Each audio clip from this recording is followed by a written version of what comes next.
And now to introduce our keynote speaker this morning. I am really pleased and honored to have Dr. Alice Schultz here with us this morning. Dr. Schultz earned her BSN and MSN from the University of Mexico and her PhD in nursing at Oregon Health and Science University. She began her career as a nurse researcher at Maine Medical Center. She was Maine Med's first nurse researcher and developed the Center for Nursing Research and Quality Outcomes. And she was there for nearly 12 years. In 2003, she was inducted as a fellow in the American Academy of Nursing for her work in developing the clinical scholar model and program, a program that harnesses the high-level curiosity and reflective critical thinking of the bedside nurse and builds their capacity to facilitate practice change. She has published and presented nationally and internationally, disseminating her model to a global community of nurses. I can't even begin to count all of her accomplishments, and scores of nurses have benefited from her mentoring, including Dr. Morton and me. We have been so fortunate to have been mentored by her, and I would say she was instrumental in us, using our curiosity at the bedside to begin our scholarly journey. So today, you are all engaging in the final step of her clinical scholar model by disseminating your evidence. So I think she's eager to see what you've all done as well. So please join me in welcoming Dr. Alice Schultz.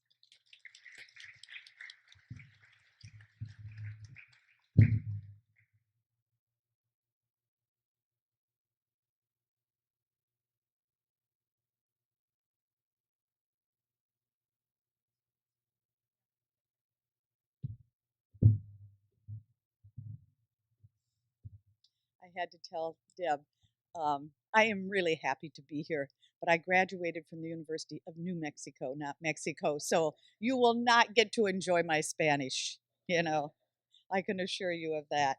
But it is, again, wonderful, as always, to be back in Portland, Maine.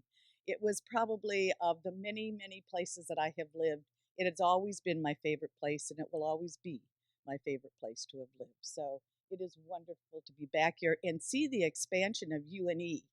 I am concerned about what you're going to do with the Christmas market that was always in the Armory. Wasn't it the Christmas market that was there? A great big huge market. So I am concerned now that you've taken it over where that might be going. But other than that,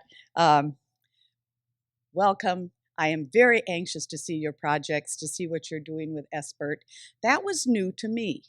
Okay, so when Deb said, I'd like you, we are really working on SBIRT this semester with the senior students, I had to look it up and find out more about it. I contacted my magnet appraiser friends across the country to see how many of them knew about it and were using it.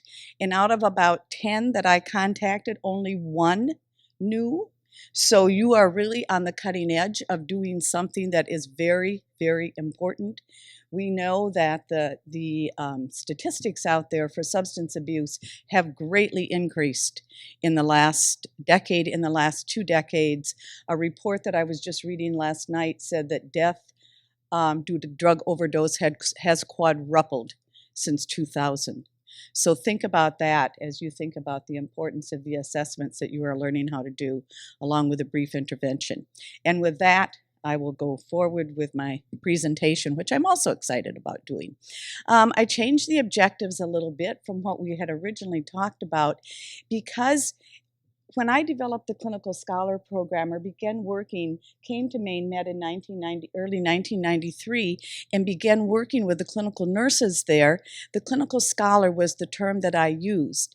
Now we are talking more not just about clinical scholarship, but also about thought leaders.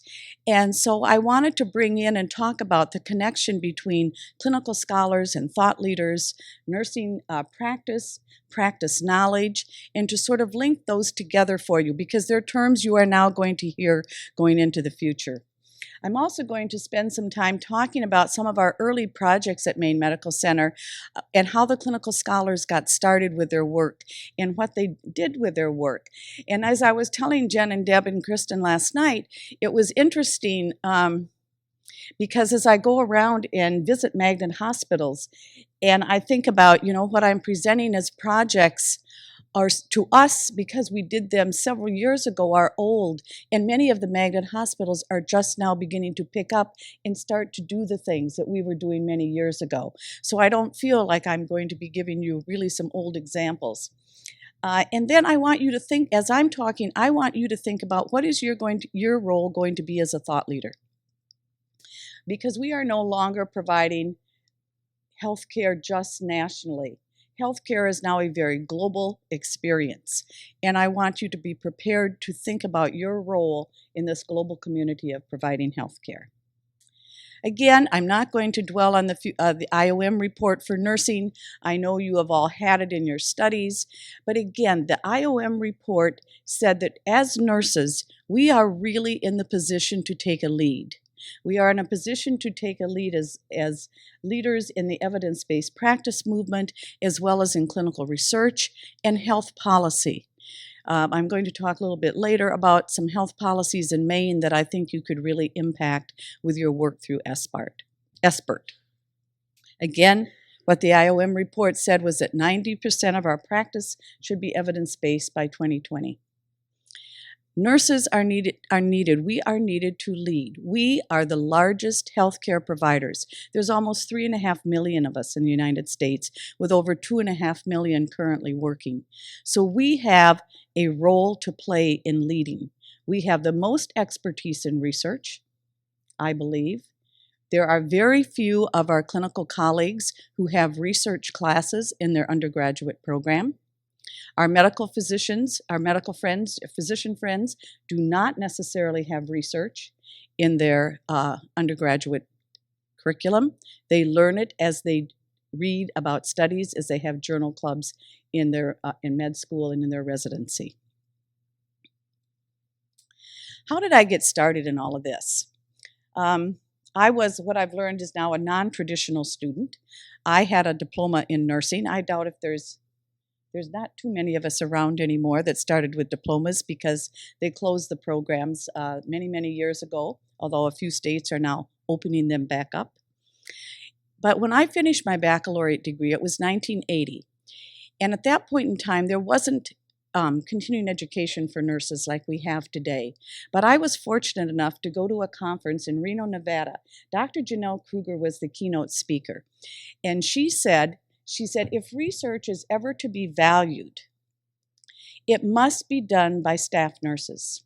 It must be our nurses at the bedside that are doing clinical research and using clinical research. Because who is it that knows most about what our patient problems are? It is those of us at the bedside. And up until that time, up until I got my PhD, I was a bedside nurse. And I strongly believed that that was part of my role. And so from the time I went to this conference in 1980, I was almost 40 years old, and I had 4 children, and I was, I thought about what is it that I would like to do in my nursing career, and I decided that I would really like to be a nurse researcher who worked with staff nurses. So move forward about 10 years, and I had completed my PhD at Oregon Health Sciences University. And at that point in time, OHSU was not hiring their own graduates as faculty, but I really wanted to be a nurse researcher. In 1992, an ad came in the Sigma Theta Tau Journal, and they were looking for a nurse researcher at Maine Medical Center. I was in Portland, Oregon. The job was in Portland, Maine. I knew no one in Portland, Maine, but the last 2 of my 4 children were going to be graduating from college in the spring of '93. So if I was ever going to have an opportunity to follow my dream, it was that opportunity, because they wrote the job description for me. Someone here in Portland, Maine wrote it especially for me. And I got on the plane and I cried halfway across the country thinking, what am I doing? I'm leaving the people I know. but it was a risk, and it was the best risk I ever took.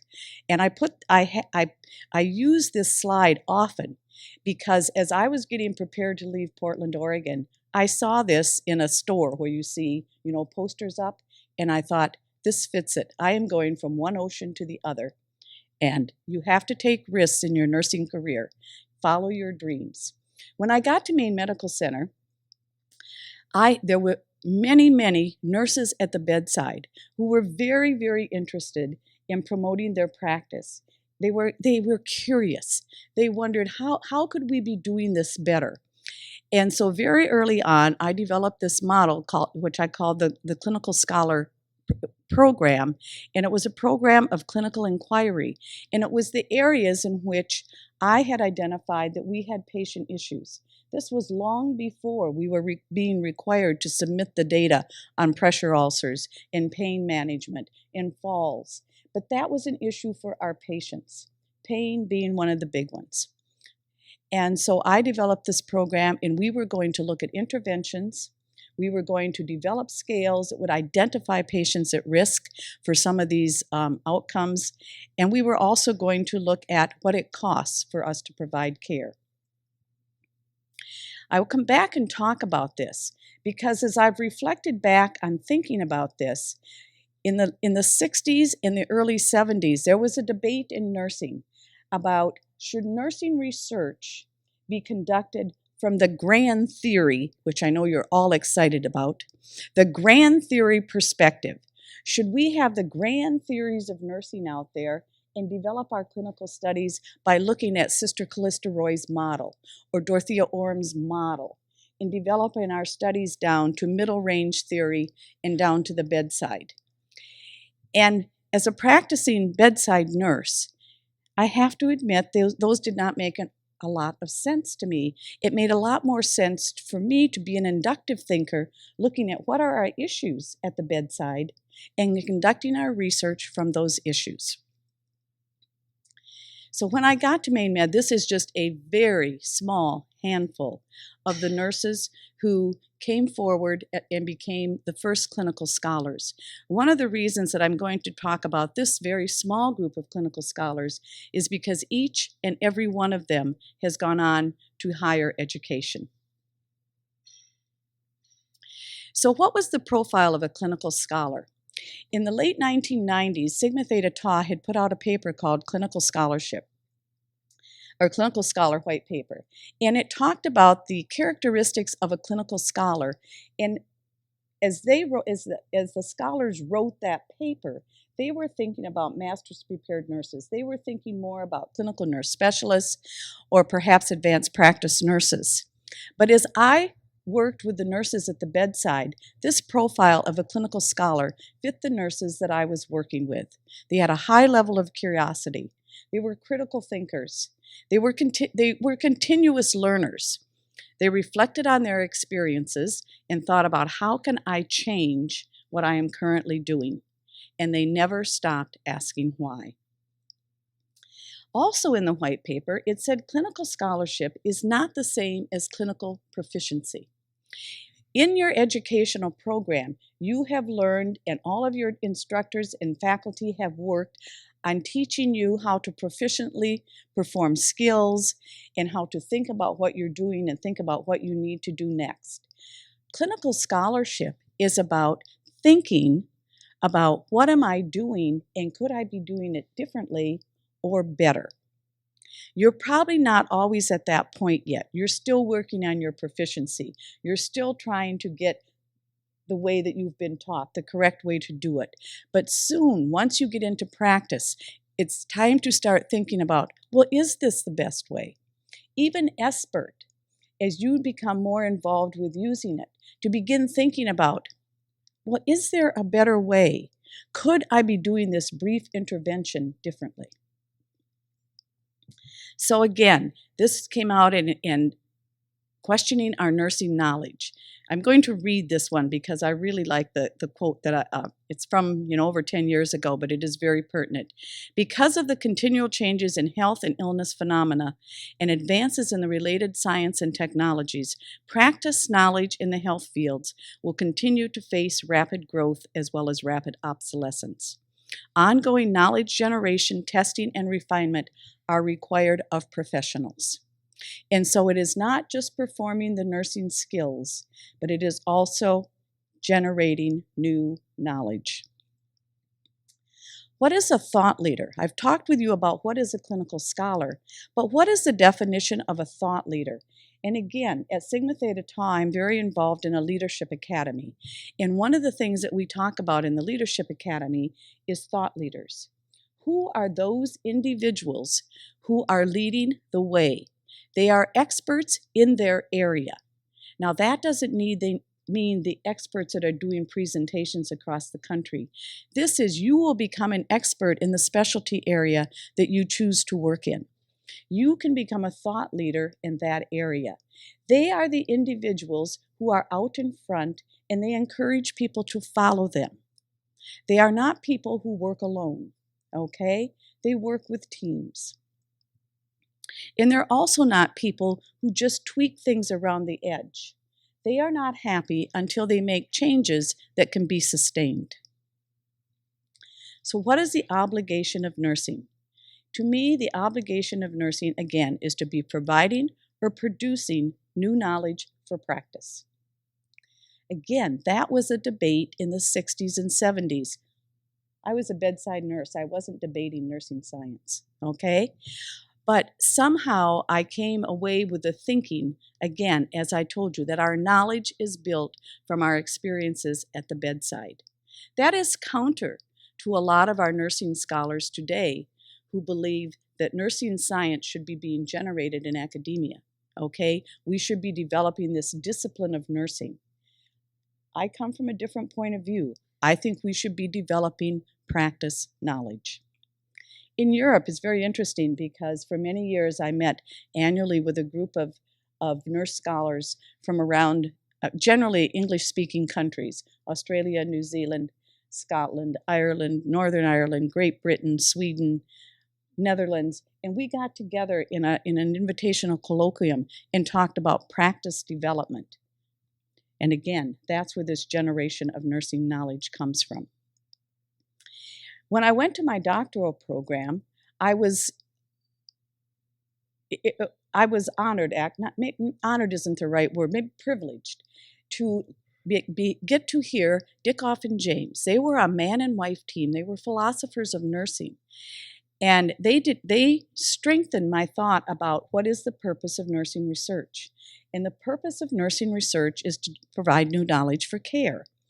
It also is to improve clinical judgment, to arrive at decisions about how, when, where, with what means, why, and toward what end we provide a nursing skill. The practice of nursing is also, we are also accountable. This was what Dickoff and James were putting forward, and they were being criticized on the other side that this did not produce science. At the same time, Donna Deers, who was faculty at Yale, talked about the hierarchy of scientific thinking. And I want you to think about this in the terms of evidence-based practice.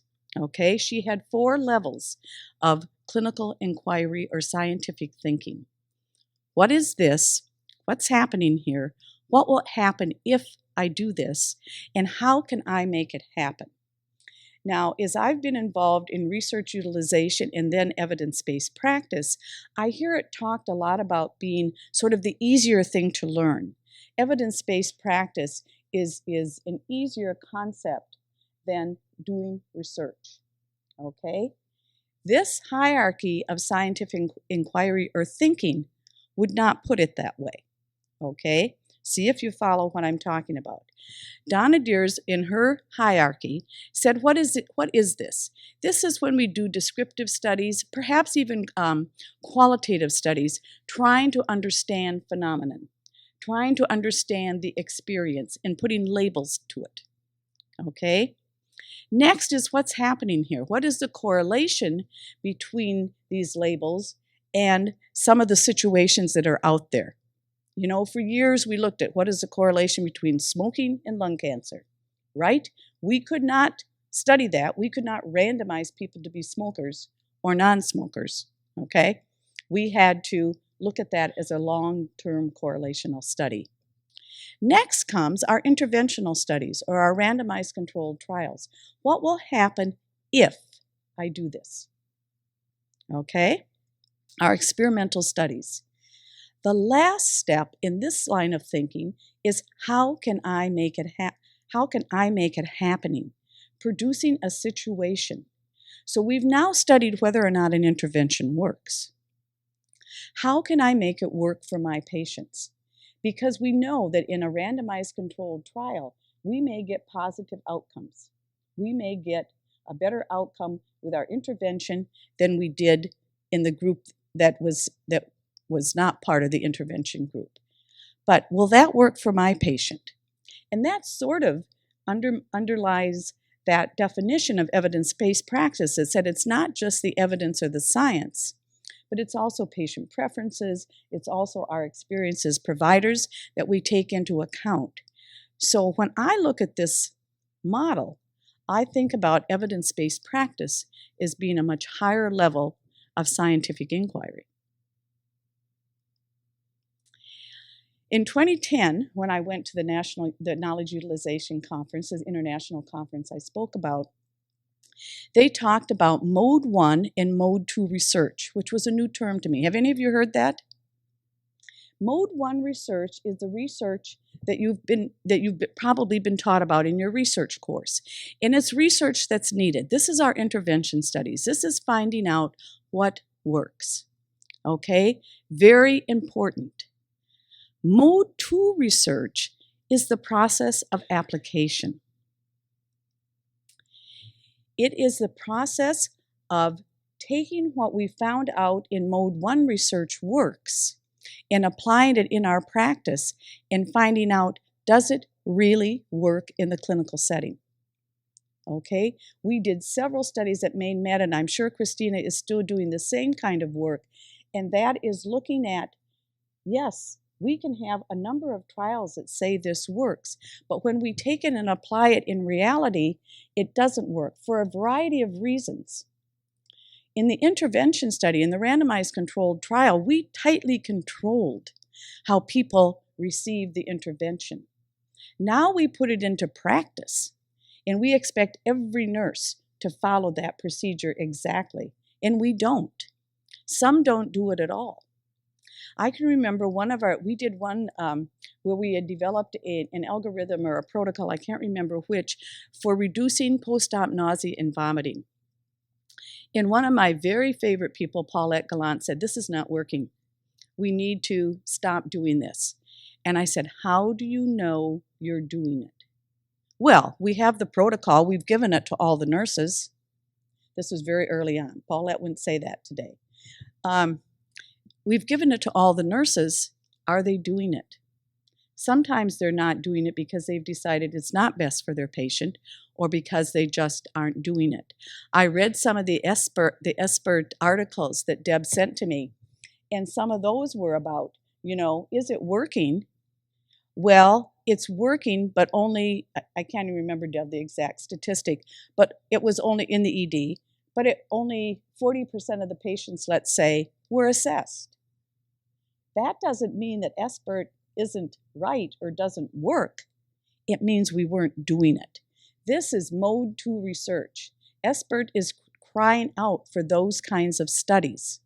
Now that we have an evidence-based assessment tool and we have an evidence-based brief intervention, do they work? Do we change behavior with that? Do we sustain a behavior change with that? That is Mode 2 research, and it is badly needed. In Maine, you may have to get highly involved in health policy. It was just last night that I again received it on the internet some of the latest work that's been done, and they were looking at treatment for substance abuse. as part of the Medicaid expansion under the Affordable Care Act. Maine is one, I think, of 9 states that has not expanded the Medicaid expansion under the Affordable Care Act. And under Medicaid, there is not a provision, there is not payment for substance abuse treatment. So how can SBIRT work in Maine if you do the brief intervention and you provide a referral, but there is absolutely no payment for them to get that referral? Deb just told me if you become pregnant and you're a substance abuser, you move to the top of the list. Otherwise, your chances of getting treatment are not very high. So as nurses, we must also be involved in health policy. If the Affordable Care Act is repealed, 1.6 million substance abusers, according to the article I read, will lose that coverage. Again, think about mode 2 research. What works for whom? In what situations or circumstances? What is the impact? How did we do it? How did we make it work for a lot of people? How do we change behavior? And how do we sustain change? Much harder to do and study than straight intervention research. Okay, but it is so badly needed. If we make SBIRT, which was one of the articles, the 6th vital sign, how are we going to assure it works? If Joint Commission says, okay, you need to have provided this brief intervention, I want to know, as a clinical researcher and a potential patient in some areas, I want to know if things work. Okay? I've always been opposed to, remember smoking cessation. If you take care of a smoker, you have to give them a little pamphlet, right? And you have to tell them they really need to stop smoking. Now, I don't know how many smokers that is going to change their behavior. And so I really want you to think about, what are we doing? Will it change behavior? I also have to say that when we started working with pain, pain was not the 5th vital sign. Right, Jen? When we were working on it, trying to get it to be the 5th vital sign. So now we're talking about preventing substance abuse as a 6th vital sign. So practice knowledge. When I talk about practice knowledge, what is that? If this is what we're generating, what is it? Okay? What is nursing knowledge? Donna Deers, again, who had the levels of thinking about science, said, what is nursing knowledge? It drives what we do, to do what we do, why we do what we do. What is our rationale? What is the evidence behind what we do? That's part of our knowledge. And what is achieved by what we do? Outcomes. That is the most important part. We can do and do and do. What difference does it make? We have long studied the process. We have long checked off that we provided patient education, or that we taught the families. Did we accomplish what we wanted to accomplish? That is the key.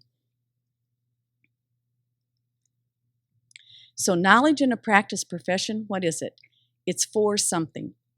It's not an end in itself. Doing our research is not an end in itself until we disseminate it, until we get it into practice. It's for improving the service we give to our patients and families. It's for generating knowledge that's going to be useful in our clinical judgment. And we have a social mandate, not just to understand the world in which we practice, but to change it. And I think that's a responsibility of every one of you as new nurses. So how can you make it happen? We're the largest healthcare discipline. I talked about that. It is up to us to be the leaders in this field. Thought leadership is not about being known. It's about being known for making a difference. Okay?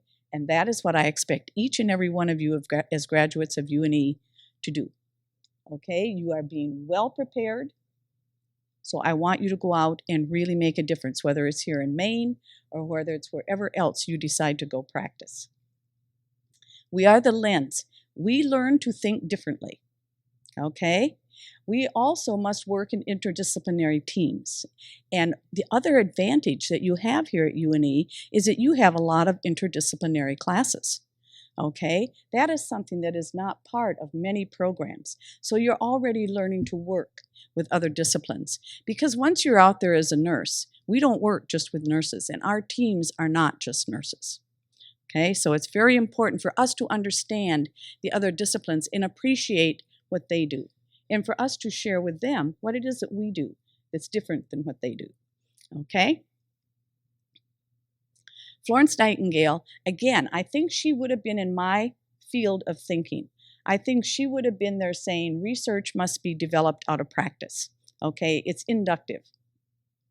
Because she said, we are, even at that point in time, she said, collecting data, it's not for piling up a lot of statistics or a lot of numbers. It's what we do with it. We are collecting more data, and every time I do another hospital visit, there's more and more data that hospitals need to be collecting and reporting. But what are we doing with it? It means nothing if we don't do something with it. It means nothing if you find out that someone is at risk for substance abuse, but you do nothing. Okay? And the question and the evidence drive the methodology that you use to answer that question that's developed in the clinical setting. When for the magnet office in around 2005, 2006, they asked me if I could develop a model for them to think about the interrelationship between moving from issues at the bedside to improved outcomes. Because we had these terms floating around. We had nursing research that we expect hospitals to be doing, we have evidence-based practice, and we had quality improvement. So in my mind, how did these concepts fit together? Okay, because you're hearing about all of them as you're out there in the hospitals, okay, or out there in the community even. So we identify in an area for improvement, okay? To me, at that point is not when you decide it's a quality improvement project, it's an evidence-based practice project, or it's a research study. That is decided by the question and the evidence that is available. So we had to search the evidence, we had to synthesize the evidence. If there was not enough evidence to safely change our practice, then we had to do a research study. If there was, it became an evidence-based practice project. Once it had gone through the evidence-based practice steps, we had applied it in practice, we found that it could work for a population or a group of patients or families. Then, if it was something that was still hot that we needed to continue to track, it became a quality improvement data collection issue, okay? Like pressure ulcers, like falls, okay? It became part of their project, but we needed to find out what worked. We needed to apply these evidence-based protocols or interventions or algorithms to see if they worked. And that was what the clinical scholar model did. We started out with the same thing. We started with a question. We started with observing and reflecting behavior, critiquing and analyzing the individual studies and our internal data, synthesizing it together to determine the strength. Could we change practice? Then we had to apply and evaluate and disseminate.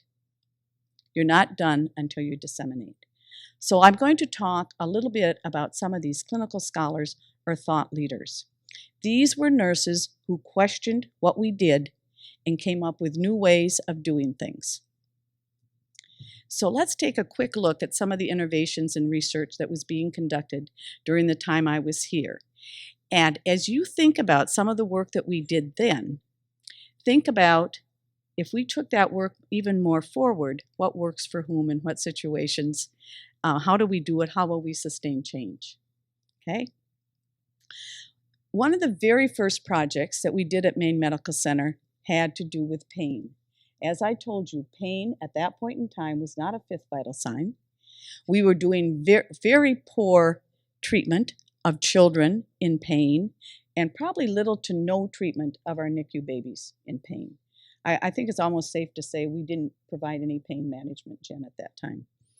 And Ellen Murphy was a nurse in PACU. To me, she was a model of what today we would call a thought leader. And she was never satisfied. I remember one day, I have to tell you this, listening to her clinical manager talking about her, and he said, she causes trouble all the time.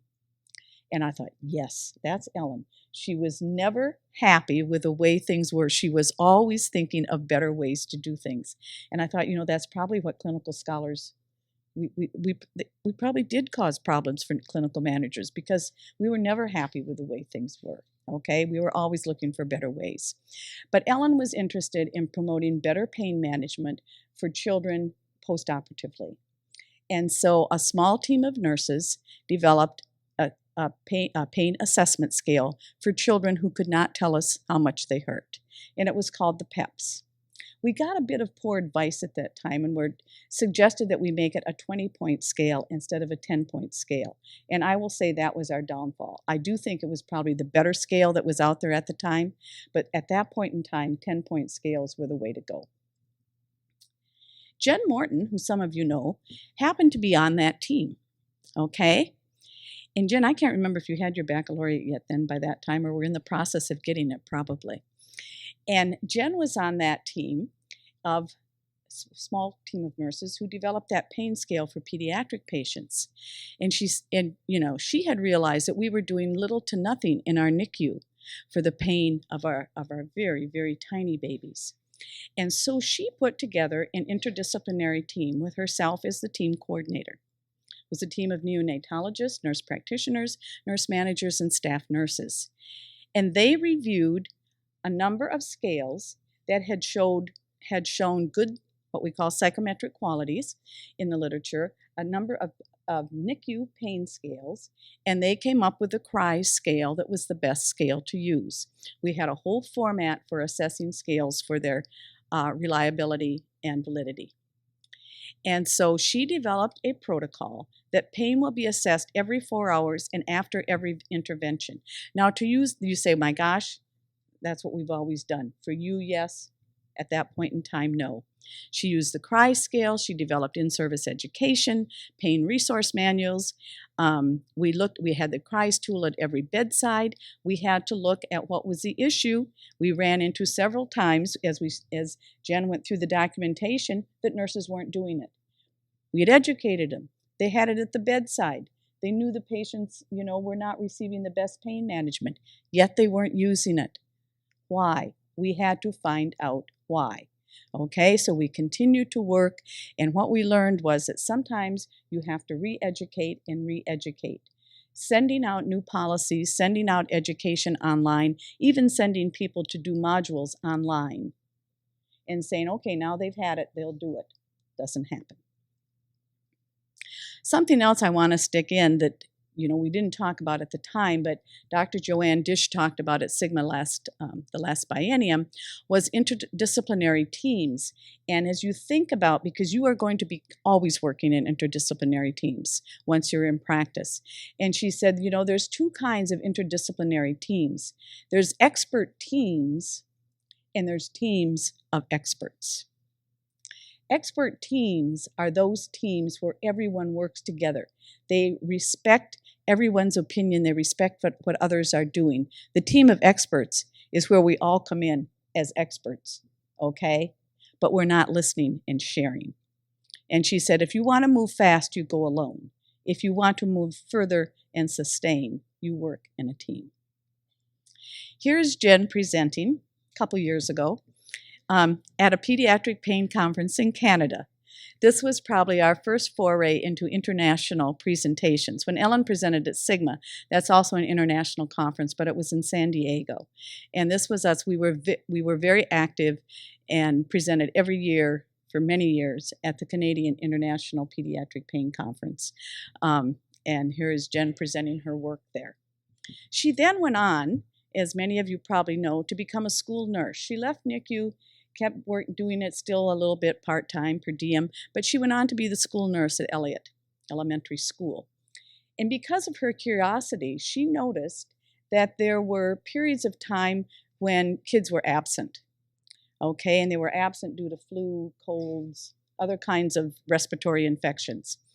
And so she looked to see what could possibly be one of the causes that we were seeing these blocks of children absent.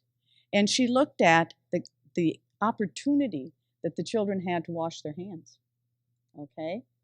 and found that in many instances, the little ones couldn't even reach the sinks in the bathroom. And we all know elementary school children don't wash their hands half the time anyway, but if you can't even reach the sink, you're surely not going to wash them.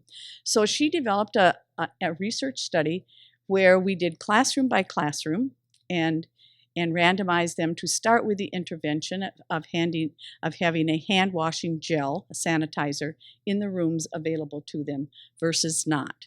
And what she found was that there was less school absenteeism where in the classrooms when the students had access to the waterless gel or the sanitizer, and where the teacher also helped remind them that they needed to wash their hands.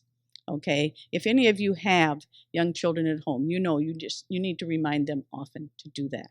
She was also named the Maine School Nurse of the Year while she was at Elliott. She has now gone on, as you know, to not only to get her baccalaureate, but her master's and her DNP, and she is now is it director? Is that the title? Chair? Director? Okay, of your program. So she was one of the early clinical scholars who went on, but her curiosity never waned. And you are receiving the fruits of that as well here, is she's always looking for new ways to provide education for you and to think of new ways for you to receive the kind of training that you need either in the community or in the hospital. She, are you still doing your mission to Ghana? Where she started out looking at clean water campaign. I have one of my grandsons who is determined, even though his grandmother is not excited about it, of being an engineer like most of the rest of the family. And I said, I will support you to be an engineer as long as your mission is to provide clean water, okay? And that you work with Engineers Without Borders. Then I may support you for that. So, Sue Reeder, another one of our nurses. If you've worked at Maine Med, how many of you have met Sue Reeder? Okay, if you've worked at Maine Med, she is the leading wound care nurse at Maine Med. She has been there many years.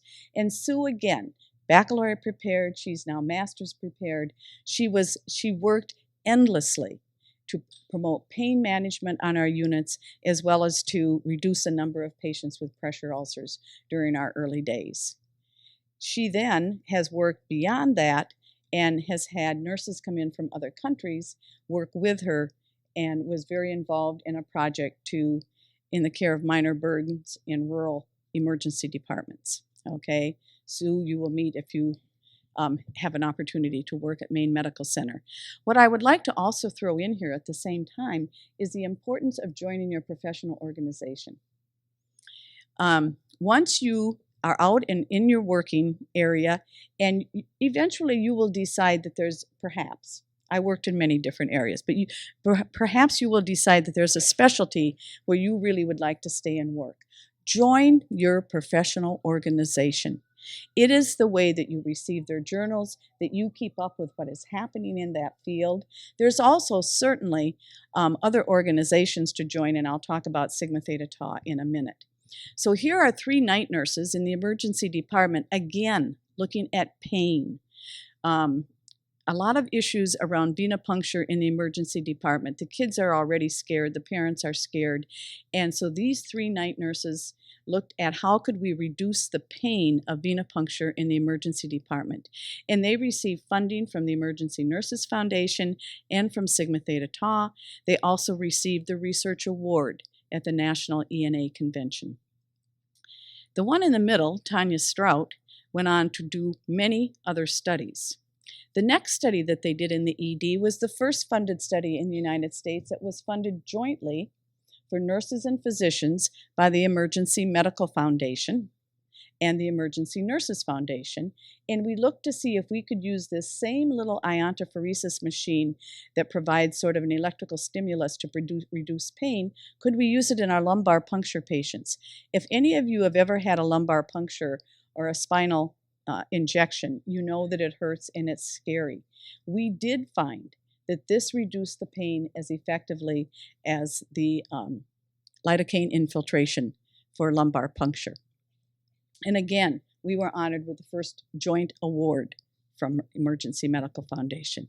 Tanya went on to develop an agitation scale Tanya now has her PhD from Boston College. She is one of the very few, if not the only, director of research in emergency medicine across the United States. It had always been a physician at Maine Medical Center.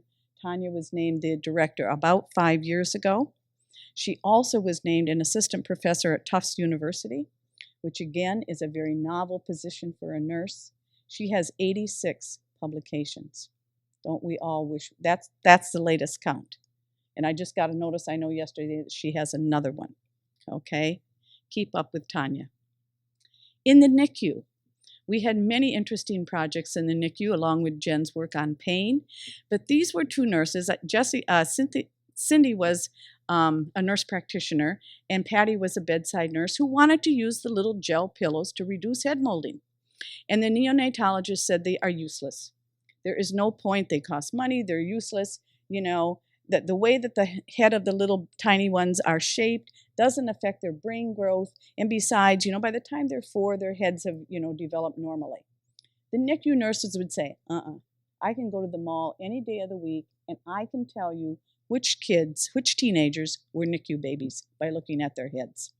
And they said, anything we can do to make the tiny ones more presentable is worth it, okay?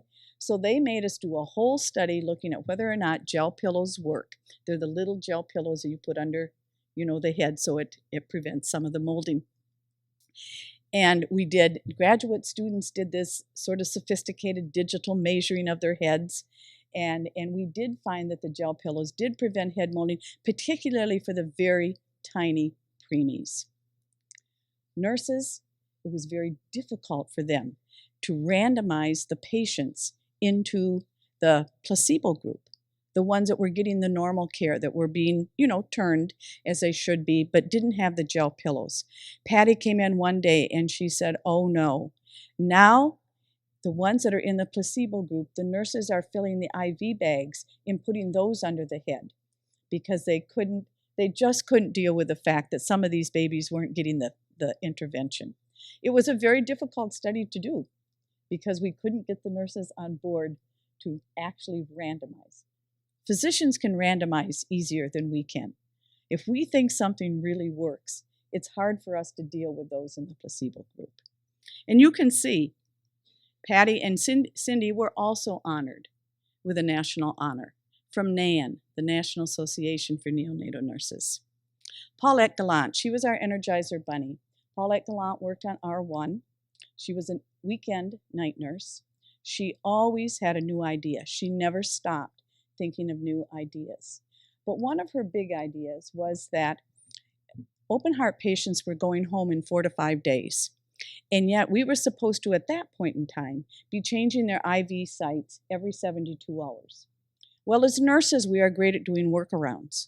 And so rather than changing our IVs every 72 hours, we would figure out ways not to do it. We would call them a hard stick and we would get an order that we didn't have to change the IVs.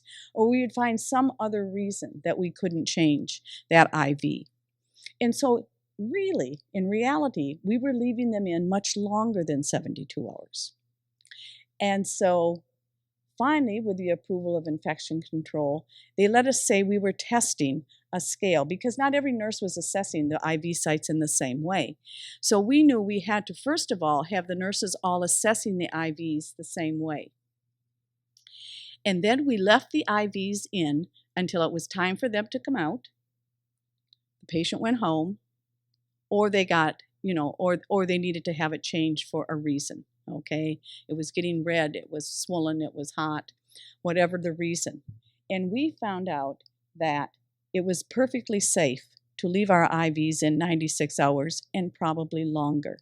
Maine Med was one of the first hospitals in the nation to go with leaving IVs in 96 hours and only changing our sites every 96 hours. CDC, the Centers for Disease Control at that time, said 72 hours, but they also had a little bit of feedback that 96 hours was probably going to be okay. And so Paulette did this study along with many other studies that she has done. When we first started to do our work on R1, the cardiac surgeons even in doing quality improvement, did not involve nurses all that much. By the time I left Maine Med 12 years later, they would never have started any project in R1 without consulting the nurses. And that was with Paulette's leadership of always questioning, always looking for the best way to do things. And they realized that nurses had a whole lot of education on how to do quality improvement as well as research. And this is Paulette receiving an international award at Sigma Theta Tau for her work in changing IV sites every 96 hours. Sigma Theta Tau. Some of you, how many of you are Sigma Theta Tau members now? Okay. And will more be invited to join in the spring? Or has this been fall only? Oh, okay. So I am very happy that many, because I saw many hands go up. Sigma Theta Tau, now I am a big believer in Sigma Theta Tau. You have to understand that. Sigma Theta Tau is our International Honor Society. You will have many opportunities because you are a member of Sigma Theta Tau. I really encourage you to continue your membership. It gives you an avenue into global health care. It gives you a way of going to not only your local meetings. Deb has done a great job of really keeping the chapter here in Maine, in southern Maine, alive and functioning. It is one of the most active chapters, I believe, in the United States. Okay, that is due to the cooperation of leadership of the chapter between academia and service. And you are going to be, and I know many of you know this, you are going to be the first chapter in Sigma Theta Tau that will be a joint chapter between an academic setting, which is the three academic colleges here, St. Joe's, UNE, and University of Southern Maine, and Maine Medical Center. It will be your first. And that is, again, through Deb's leadership. But it is very important. Your membership in Sigma is going to provide you with a lot of opportunities. There is a lot of education. There is a lot of leadership education. There is, you name it, okay?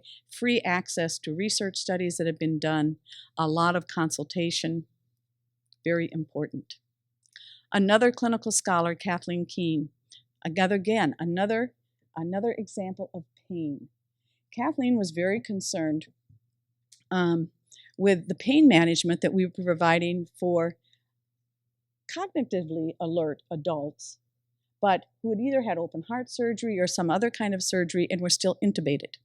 Okay, and you know that it's not patient-controlled analgesia at that time, it's nurse-controlled analgesia, when they can't tell you how much they hurt. And so each of us have sort of our own way of assessing whether or not this patient is in pain, right? We look at them, we determine, and we hit the button to give them more pain medication. She wanted to come up with a more consistent, standardized way of evaluating the pain in the nonverbal, cognitively aware, but unable to respond adult patient. And she did some work on this scale. We never actually completed her scale, but then she went on to actually test another scale that was out there in the literature for use in our intensive care unit for the patient who is intubated, so that we were all assessing much more similarly. Okay. About this same time was when, if you go back and the list of studies that Paulette had done, Paulette was finding on R1 that there were more patients that seemed to be remembering being extubated, and it was a very scary experience for them. It was almost like giving them PTSD because they could remember that horrible choking feeling as they were being extubated. And it seemed like it was happening at one point in time a lot more than it had been. And because she was always curious and asking questions, we tried to find out, why was this happening? There was a shortage of fentanyl at the time, and so more patients were receiving morphine, and they were remembering. It wasn't holding them in quite the same way. So that was another interesting study that came just from, again, full support of physicians and anesthesiologists to do that. Kathleen has gone on to do other studies, and you may know her. She is a staff nurse and still clinical educator, I believe, on R1. Now at Maine Medical Center. She was in intensive care for a long time, got her PhD at Boston College. Kelly Lancaster. Kelly is out at the Scarborough Surgical Center. Kelly came to us at Maine Medical Center through the acquisition of Brighton when we purchased the Brighton Hospital. And when Kelly was a nurse at Brighton, they had always used buffered lidocaine prior to any kind of a venipuncture, whether it was for blood draws or starting an IV. Never had patient complaints of pain. We had a lot of patient complaints at Maine Medical Center of IV sticks and the pain. And so Kelly was determined that we were going to use buffered lidocaine because, of course, when the smaller hospital became part of the bigger hospital, which is certainly bigger and bigger every time I come to town, they had to accept what we were using at Maine Medical Center. She has worked tirelessly for over a decade, I believe, and I think now it is not being used anymore, Christina. She worked and worked and tried to get it into practice, never quit. But Kelly is another one who has gone on to school, received her master's at St. Joe's, and is working as a clinical educator as well as a staff nurse. Each and every one of these nurses, plus many, many others, Deb included, have come up with ideas and continually worked to change their practice. And not just the practice at Maine Medical Center, but they weren't done until we had published and until we had disseminated our information, not just at Sigma Theta Tau, but you can see also at their professional societies, so that we have gotten it out there. And it's just as important to share what didn't work, because as you begin to look at and do some of the application research, not everything works for everybody. It may have worked fine when we did a research study, when we had tight control over whether or not we really did the protocol or the intervention completely. But it doesn't always work then when you put it out into practice. Maybe it's too difficult. Okay, maybe it takes the nurse too long and he or she doesn't have time. Okay, but our future, we must focus on speeding up our generation of knowledge, keeping up with the changes in healthcare, okay, keeping up with spreading and translating our knowledge into practice. We must look at the study of implementation and mode 2 research. It is difficult, it is harder, it is necessary. It is what makes a difference. It's the so what. Again, back to thought leaders. Thought leaders, they don't just tweak around the edges, they make sure the change is carried out and sustained. And clinical scholars. Clinical scholars, I still talk about clinical scholars. I have taught the program internationally now in 4 different countries, and it works. It starts with the question. The question drives the methodology that you use. Okay? It either becomes a research study, an evidence-based practice project, or maybe we can determine that it needs to be just a quality improvement project. But the question is what drives it. Again, I really believe that nurses are the leaders. It's our knowledge that is going to dictate our role. If we are not going to be replaced with other disciplines that are going to start to do a lot of our work, then we must generate our knowledge and we must share our knowledge. You know I'm old, all you have to do is look. But in the days when we did all the mobilization of patients, we did what respiratory therapists do today, okay? We've watched our practice be, taken over, bits and pieces. So we must be very clear about what is our scholarship. We must question our practices. We must search for evidence. Research is the most fun of any part of nursing you will ever do. We must be able to synthesize our data and use it. And we must function as the knowledgeable leaders in healthcare delivery and in healthcare policy. ANA has come out very strongly, American Nurses Association, very strong. The Academy of Nursing has come out very strong, worried about what is going to happen if millions of our people once again lose their healthcare insurance. Okay? We have to be on the forefront. If you have a better idea, then get it out there.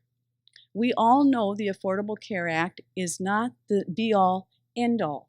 There are some issues with it, but we have to look at making it better, okay?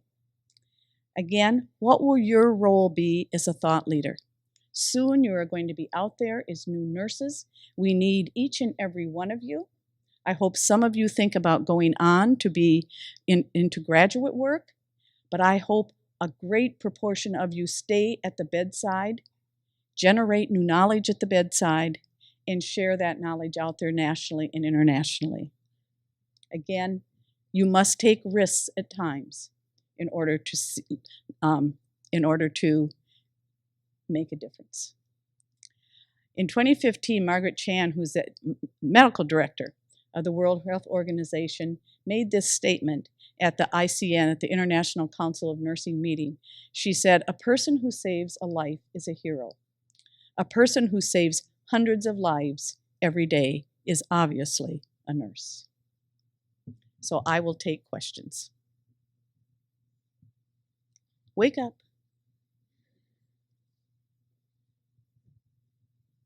Questions? Anyone? I don't think we're going to need it, Dave. They're all ready to go stand at their posters and let me come around and ask each of you questions. Okay, thank you very much.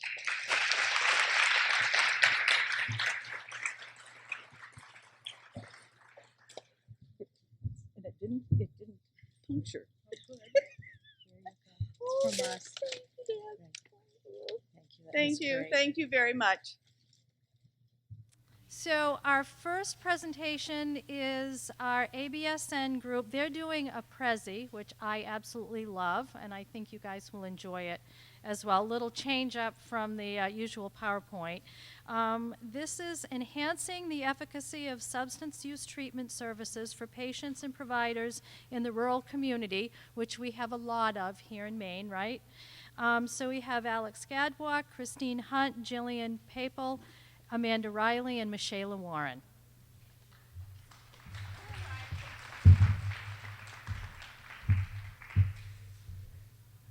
Hi, good morning, everyone. We're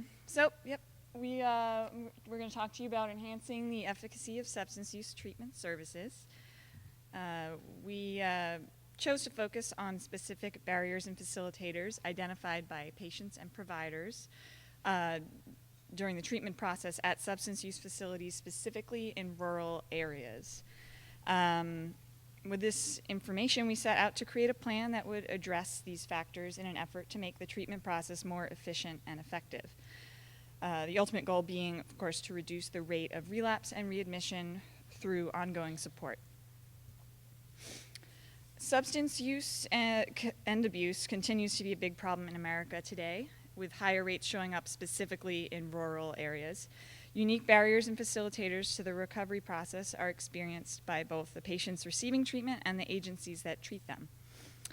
In a previous study carried out in 2015, those factors were identified as service availability, technology, cost, and stigma, which are shown here in this chart. Each is a facilitator when done efficiently and effectively, but their absence in rural treatment programs becomes a barrier to recovery. So we want to turn those barriers into facilitators. Community-based, federally qualified health centers offer primary care and preventative health services regardless of patient health insurance status or ability to pay. Collaborating with these FQHCs may help us to address the barrier of cost. If we can incorporate substance use disorder treatment services into these centers and other primary care practices, we may be able to achieve a greater level of consolidated care that is both wide-reaching and attainable, addressing the barrier of service availability and all its subcategories. Substance use treatment, as we know, does not stop after discharge from a treatment facility. It's an ongoing process. But continually addressing these disorders after discharge and training primary care staff to treat them appropriately is a complex and time-consuming task. By exploring our options for health tech interventions, we can develop a privately shared portable hub that may be individualized for each patient and incorporated into their care. This hub can offer a direct and constant patient-provider connection, ease of use, and ultimately, hopefully, health maintenance and sobriety. In this way, we can address barriers of technology and stigma through the privately portable digitization of health records, communication, and care.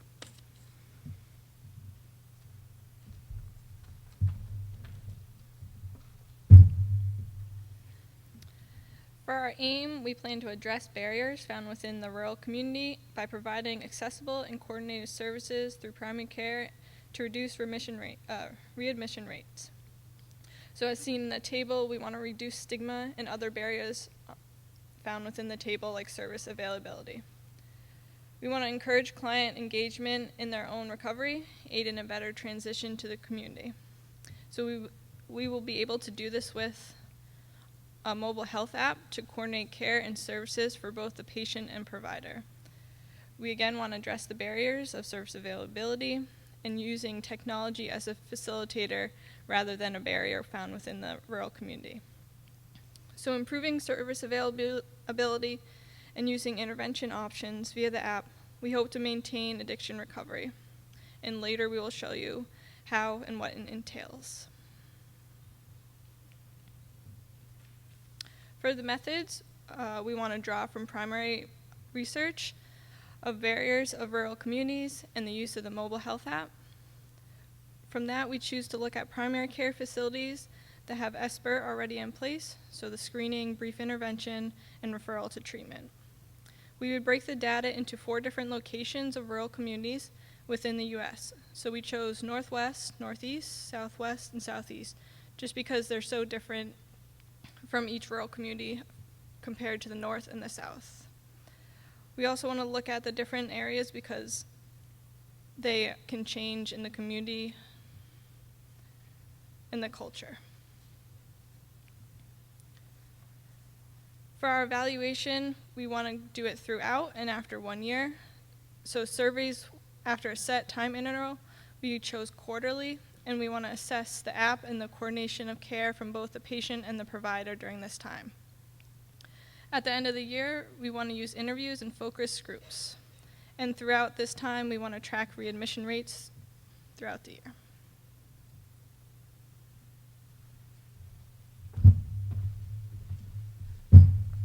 Morning, everybody. So findings lead us to an effort meant to maximize utilization of existing services and the introduction of a few new ones. The new method we're introducing is a smartphone and tablet-centered app composed of evidence-based treatment and relapse prevention methods to relieve this burden and improve self-care. The goal of this is better utilization of physicians, behavioral services, and the patients themselves as leaders of their own sobriety. So the integration of behavioral services and primary care providers is key in areas where specialists may be sparse or very spread out. The expansion of coverage for primary care has helped this in many ways, providing training and tools for providers to competently incorporate outpatient treatment services into their existing primary care model. But in order to lighten the workload on already busy physicians and their offices, an innovative mobile app seeks to provide a broad spectrum of support by being an ever-present quote-unquote sponsor. So mobile apps that are already in development, like HS, the Addiction Comprehensive Health Enhancement Support System, a sobriety app that tracks habits, much like a fitness app, provides evidence-based self-education videos and self-coping tools. It has pre-programmed hotline access, and it can help schedule and maintain meetings, appointments with providers, and prescription compliance. This type of app will, eventually, be part of a bigger program like SEVA. The word is Hindi for selfless caring, and the program is a web and mobile-based curriculum for addiction treatment, comprised of 65 interactive modules designed to teach problem-solving, self-regulation, coping, and lifestyle restructuring skills. So this goal is aimed to relieve some of the burdens of cost and time for physicians by putting tools directly into patients' hands, thereby addressing the question of where do necessary interventions come from in the moment of need in a rural community. This empowerment makes the patient a facilitator rather than a barrier to their own treatment. It results in more empowered people who are more likely to have long-term success. Long-term sobriety is better for healthcare costs and more beneficial for the whole community.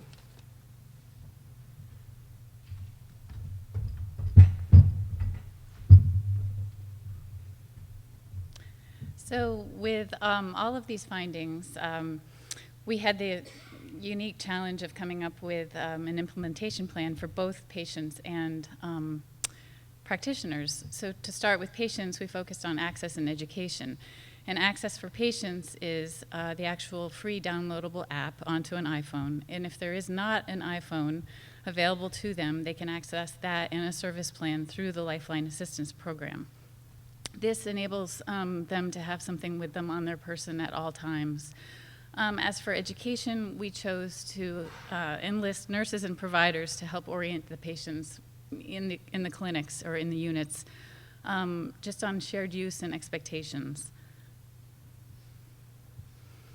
And as for providers for access and education, for the providers, it exists as a web portal in the clinic, and this allows them to generate clinical reports that are made available to them pretty much at their discretion, and it's based on all of the data from these apps that the patients are using out in the field. This makes it better for their workload because then they don't have to have all of the face-to-face appointment times in clinic. As for training the providers on this app, we thought that it might be good to have the SIVA developers actually come and train the healthcare team, as well as work it into an existing expert program that already is going on in their unit. And next, while they have access and know how to use this app then out in the field, monitoring and intervention, I think, is where this really shines. As Jill mentioned, this SIVA app helps with a barrier to so many things. Specifically, they have access 24/7. They have access to all these education modules rather, that help them with their own self-regulation and self-interventions. In high-risk situations, they'll have access to tools. They'll have access to self-soothing techniques with relaxation modules. And also, if they are in a high-risk situation and they get into trouble out in the community, there are apps or modules on the app that actually alert them to a local 12-step meeting location. And all of this data, as they're using it, as I said, is recorded in the system and accessible. For providers, in terms of interventions and monitoring, again, this is great because the interdisciplinary team can actually access this module on the web and again generate the reports. In the event that the patient is out in the field and has a high-risk situation, the alerts then would come into the office and act as a call bell, and the nursing staff would be the ones most likely, maybe behavioral health staff too, to respond. In addition, readmissions would then be tracked and documented in here also. All of this together hopefully would better inform all healthcare providers on a treatment plan to help the patient maintain recovery and move forward.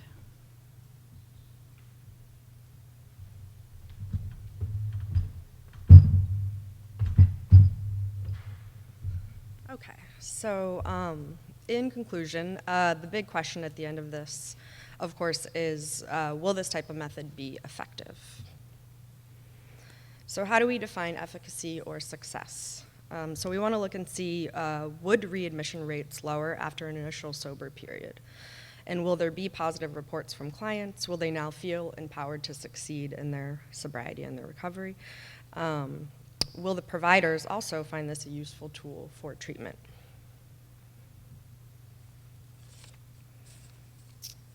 So quantitative and qualitative data that was gathered will be evaluated in order to assess if service availability improved by using this mobile health technology. Some of the ways we'll look at things through numeric scale or rates of readmission to the initial substance use treatment facility will be gathered to evaluate patient success with recovery, and these rates will be compared by region to see the differences. Throughout the one-year study, a satisfaction survey will be provided for both patient and provider. The survey questions will be tailored for both the provider point of view and the patient point of view in order to assess the efficacy of the app on both of these ends. The numeric scale used to answer the questions will be the easy to use and widely known Likert scale. And this will be done at 3-month intervals, and patients and providers will be prompted to complete the survey through the app to make it easy to do.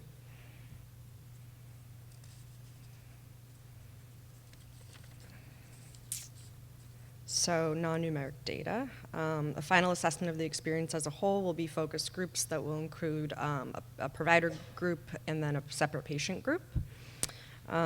During these focus groups, interviews and group discussions will take place, and researchers will observe and record some field notes. And then in order to quantify this, software will be used to codify and highlight keywords from these notes in order to observe patterns and to evaluate this qualitative data. And this is all to, again, address the question, has this mobile app technology improved service availability with a reasonable amount of burden on providers in a way that promotes long-term sobriety? Because we can do all sorts of interventions, but if we don't look at how they are, if they are working, there's not a lot of point. Another thing that's great is there will also be a way to provide feedback to the developers of the app about the user experience so that they can then make improvements. So on the technology side as well, there's a way to give feedback. Thank you very much.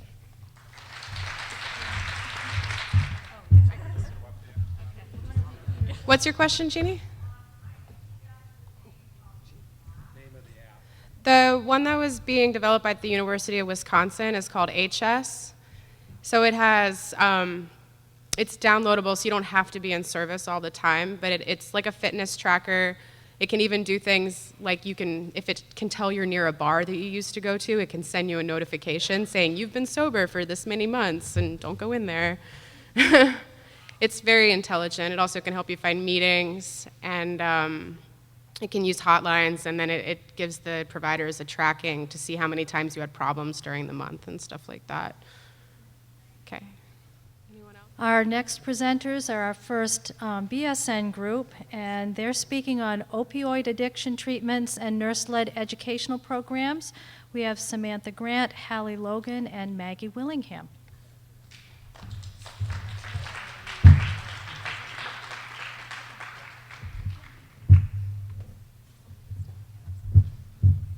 Hello. So we did our program on opioid addiction in our communities.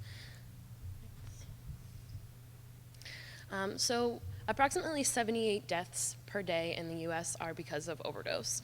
Specifically in Maine, just from January to May of 2015, 189 deaths occurred due to overdose. A big focus of our research and the articles that we read were the rates of recidivism with incarceration. So really, this is a cycle. Drug users will be arrested and put into the programs and prisons, and they will not receive the treatment that they need. So eventually they'll get out, and actually there's a 2-week period where the risk for fatal overdose in these individuals are much higher, just because they've gone for so long without it, and their tolerance has gone down, but their need for it has gone up mentally. So it's just this very, very big cycle, and either they'll overdose or they will end up back in prison for another offense similar to this. So the stigma of addiction, really as a crime versus a disease, is something that needs to change in all of our communities. Looking at addiction as a disease will help these individuals get the treatment that they need and get to a better place. We decided to look at law enforcement as one of the biggest needs for change. 2 of the programs that we looked at were the ANGEL program out of Gloucester, Massachusetts, and the Police Assisted Addiction and Recovery Initiative. Police officers and law enforcement are really the first line to deal with people who are addicted. So it's really important to focus on how they will change and how they will help. The Angel program originally started in Gloucester, Massachusetts in 2015. It was really initiated by Captain Campanello, I believe is his name. So basically what it is drug-addicted individuals will be able to go into the Gloucester Police Department and say that they need help, and they can give their drugs or any drug paraphernalia and will not be at risk for incarceration. And instead, they will be set up with an angel who is either a previously addicted person or just a volunteer that will go through them throughout the recovery process, through the detox and then through the rehabilitation, and will follow them, which is really the biggest thing that we miss a lot of the times, is not the follow through. When you get incarcerated, you get out and you then have to try to do this all on your own. Some controversy with this program is that you can't really take down the legal ramifications that come with illegal drugs. They're still illegal, so that is a part that needs to be looked at and dealt with. But there has been a significant success shown with this program. In just the year that it's been used, 27% decrease in drug-related offenses. So that's saying quite a bit. So another program that we looked at was the Police-Assisted Addiction Recovery Initiative, which is very similar to the Angel program, essentially the same thing, just a little bit more widespread. And they work with different health programs in the area to develop good treatment programs and to initiate very quick treatment for these individuals. And another one that's local to us is the Scarborough, Maine's Operation Hope, which is in Scarborough and does essentially the same thing as the Angel program and PARI. But what's really special about Operation Hope is that it provides a lot of help for people who wouldn't financially be able to do it on their own. So these drug-addicted individuals many times are of lower financial status, and they won't have the ability to be able to go and get the treatment and the programs that they need. It's very expensive. So Operation Hope does a really good job helping these people and really getting them the treatment that they need. And it's actually in 76 Maine towns and cities and 14 out of 16 of the counties, which is very special.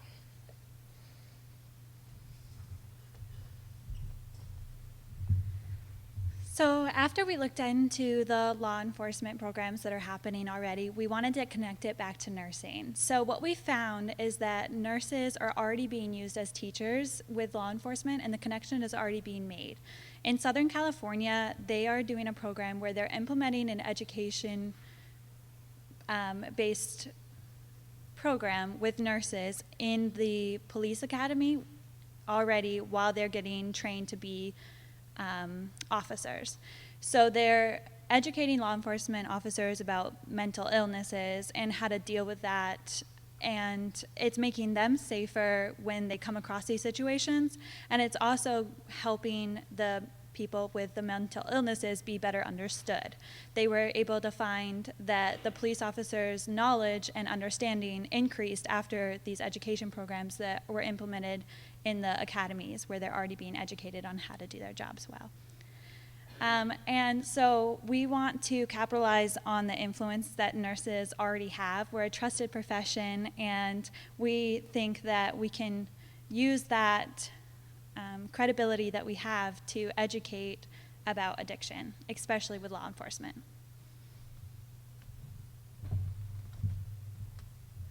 Okay, so the aim of this project is to use that nurse-led group to educate law enforcement in the Portland, Maine area about seeing addiction as a disease and looking at non-punitive approaches to treating this disease.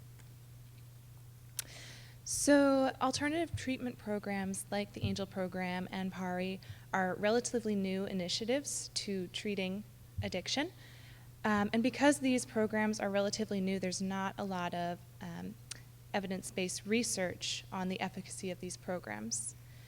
So studies are now being conducted. People are seeing that these programs have some individual success stories, and so there's a lot of research in the works right now, but it just hasn't been published yet, so there is more to come.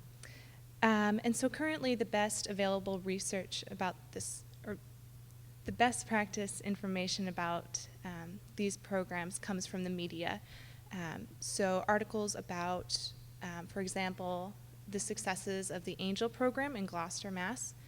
And these articles confirm that there are a lot of successes with these programs, being decreases in drug-related crimes and overdoses, fatal overdoses. And then we also discovered the success of nurse-led education programs, like Sam mentioned. So these are very exciting ways that we can start to think about implementing programs that will work for persons who are suffering from addiction. So we found that there is merit to investing time and resources into designing programs that will educate law enforcement about addiction and the value of treating it as a disease instead of a crime. So in order to help nurses initiate educational programs for law enforcement, we decided to include a couple of different components, the first of which being a pre-survey. We wanted to determine how law enforcement perceived these individuals that they would be encountering on their day-to-day activities. And so they wanted to, this survey would evaluate what they already know, how they handle these situations when they come across them, and what they knew about available treatment programs in the area. Once they determined that, nurses could implement 8 informational sessions, and this would teach law enforcement about the disease process and what that means for someone who is suffering from addiction, and resources that are available to this population. And the last part of that would be to administer a post-survey. That would evaluate, again, how much law enforcement have learned from this nurse partnership, nurse-led programs. See what they know more about the addiction process and what that means for a person, and kind of develop a healthier relationship between law enforcement and persons who are suffering from addiction, and connect them with resources of treatment programs in the area.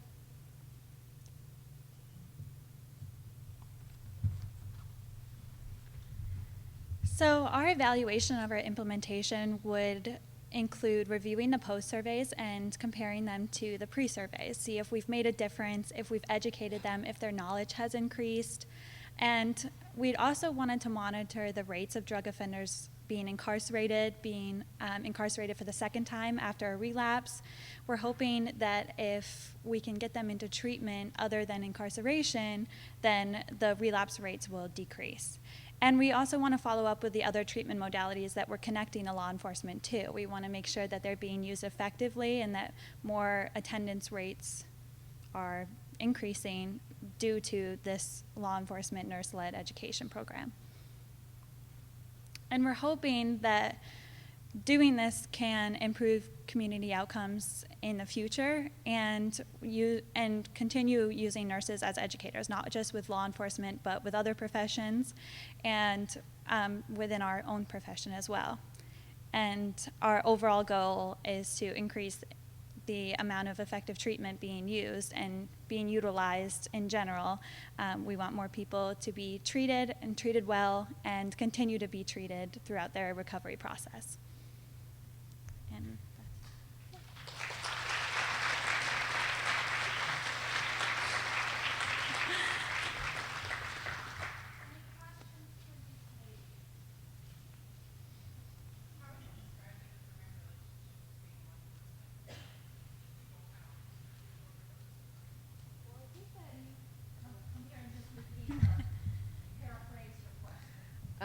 she asked what the current relationship between drug offenders and the police are.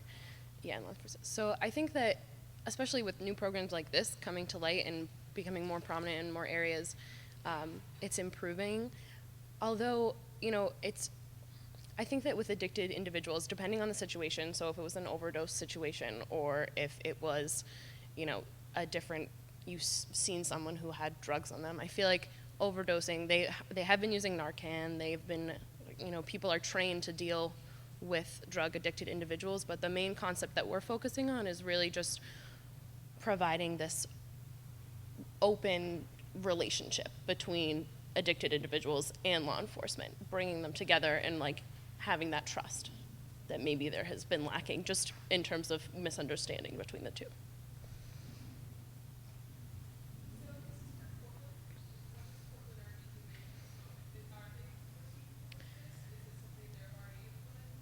So the Portland Health community has been working with Operation Hope to address the situation, but it's mostly in Scarborough, and they're using that currently. So there's not, in Portland specifically, they haven't adopted this kind of program yet. Okay, and our last student presentation is on the audit screening tool, and this is Dylan Fox, Missy Henrich, Kayla Kendall, Lauren Pickett, and Mary Worth.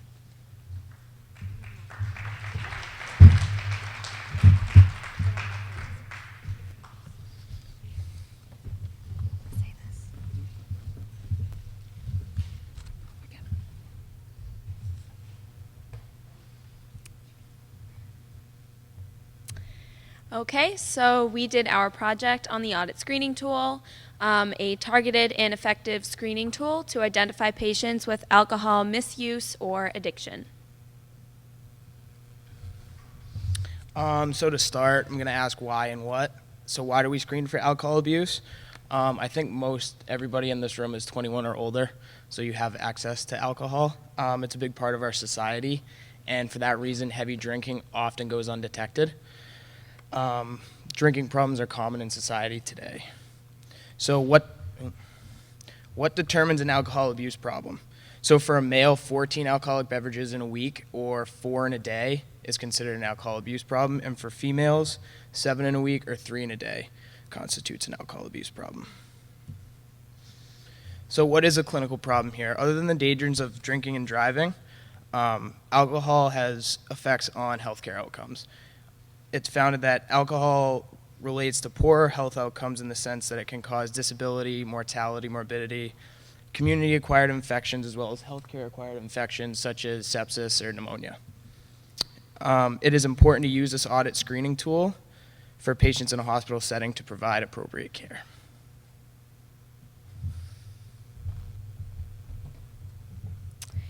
So the audit screening tool, the alcohol use disorder identification test, we decided to do the interview questionnaire composing of 10 items rather than the self-administration form. So the nurse will be conducting the interview of the patients.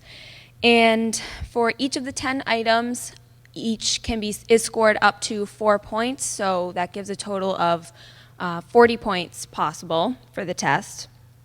So the interview needs to be done read as written as well as in order for each question. And it takes about 2 to 4 minutes and can be scored within seconds. So it's very important for the nurse to begin the screening with obviously telling the patient exactly what they're going to be doing. So the sentence that they are instructed to use is, "Now I'm going to ask you some questions about your use of alcoholic beverages during this past year." So they need to have a standard beverage idea and explain what is meant by an alcoholic beverage, such as 1 12-ounce bottle of beer or 1 5-ounce glass of wine.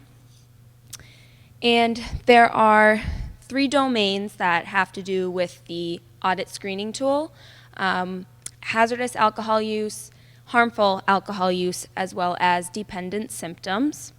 And a score of 8 or greater signifies harmful or hazardous alcohol use and possible dependence. And it goes up to 40, so as you can see, even a low number still can indicate that somebody may have an alcohol problem.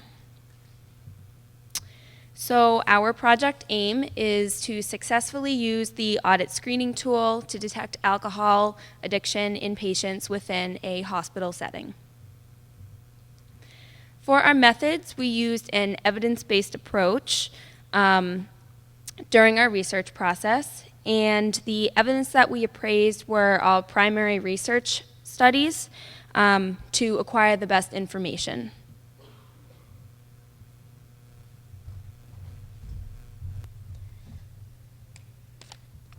So we chose the audit screening tool because strong evidence supports that audit was the most effective screening tool used to detect alcohol misuse or addiction within a hospital setting compared to other screening tools such as CAGE.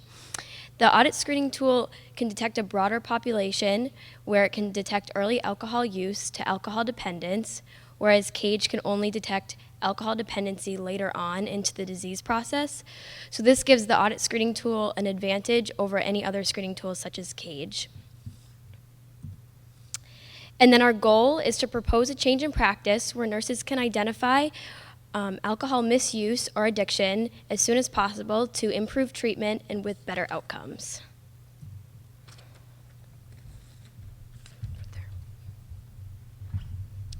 So for our implementation plan, we would want to implement a pilot study in one hospital on an adult medical surgical floor to determine the effectiveness of audit. Nurses would be expected to conduct an interview upon admission assessments. So in order to implement this, we would need staff education around the use of audit as well as scoring. And nurses would be expected to conduct the assessment upon admission. This would become a part of standard of care. And nurses will use the audit score to make recommendations for patients.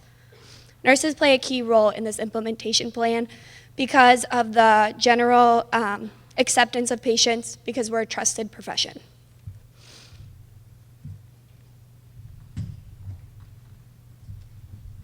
So this is the alcohol use disorders identification test. It's kind of hard for all of you guys to see, but it gives the directions at the top for the nurse to follow, as well as the 10 questions below, all scored up to at least 4 points. And it gives a little bit of direction as well as the nurse is conducting the test. So at question 3, for example, it says to skip to questions 9 and 10 if the score is 0 for both questions 2 and 3. And this just saves time for not only the patient, but as well as the nurse, because we all know that nurses can be very busy during the day. So, yeah.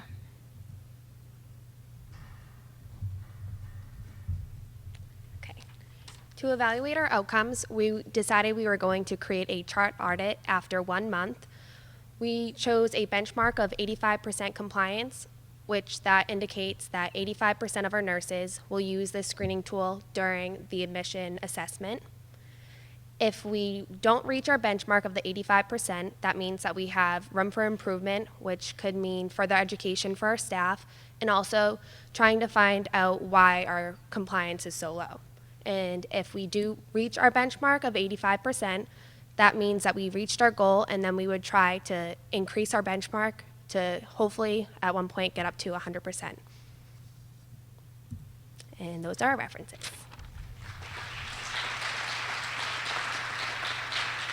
The implementation plan, one reason that that kind of interview question was so accepted by patients is just because of the general trusting relationship the nurses build with their patients. So we found through research that patients usually are pretty accepting of nurses asking those kind of questions because of the trusting relationship that we usually build.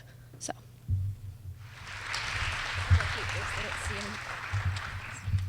I could not be prouder of these students, their oral presentations and their poster presentations. You guys have all done a fabulous job, and I know your faculty is proud of you as well. So give yourselves another round of applause.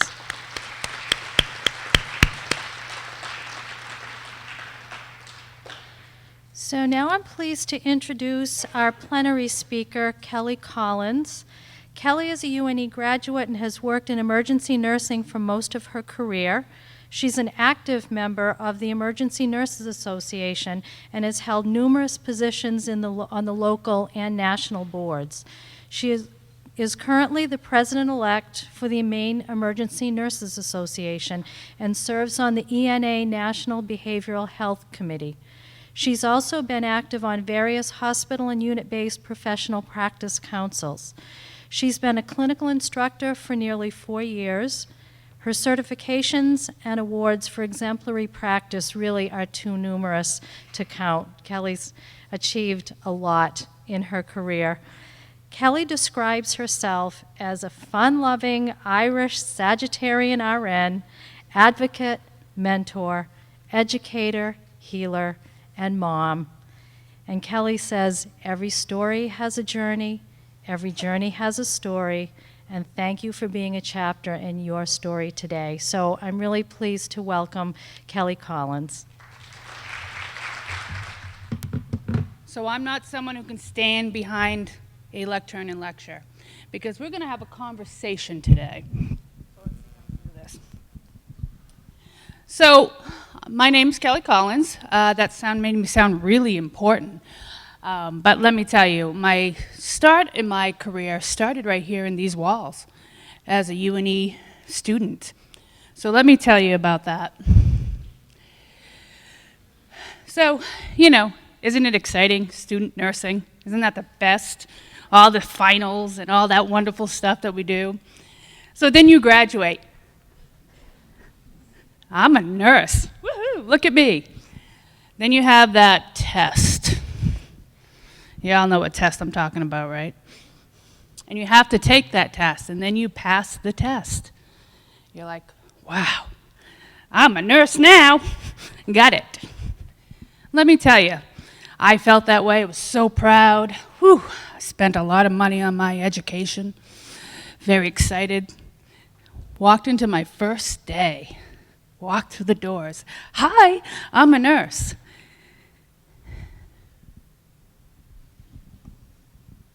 Where's my clinical instructor? I don't have 25 minutes to look at every chart and gather all the information.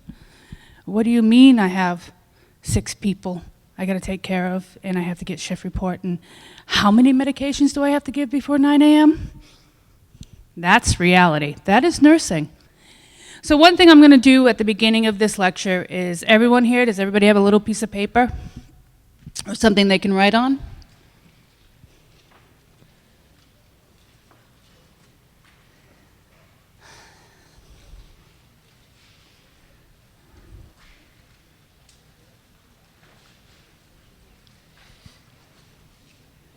Everybody got a piece?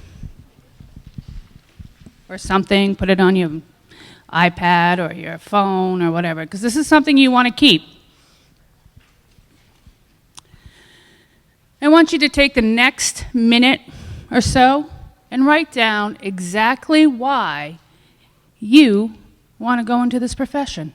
Why did you want to become a nurse?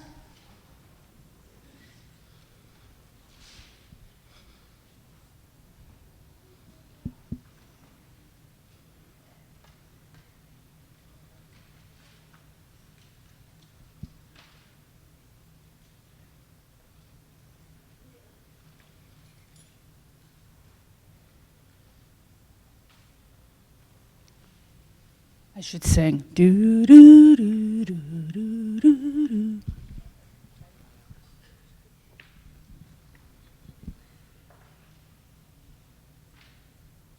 Everybody have it?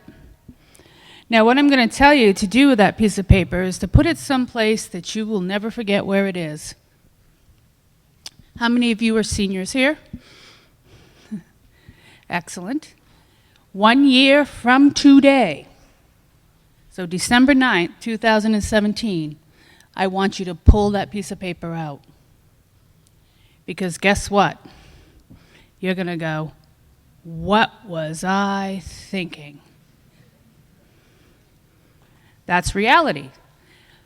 That being said, I could not imagine being anything else but a nurse. One of my students once told me, I was born to be a nurse. And I think she was right.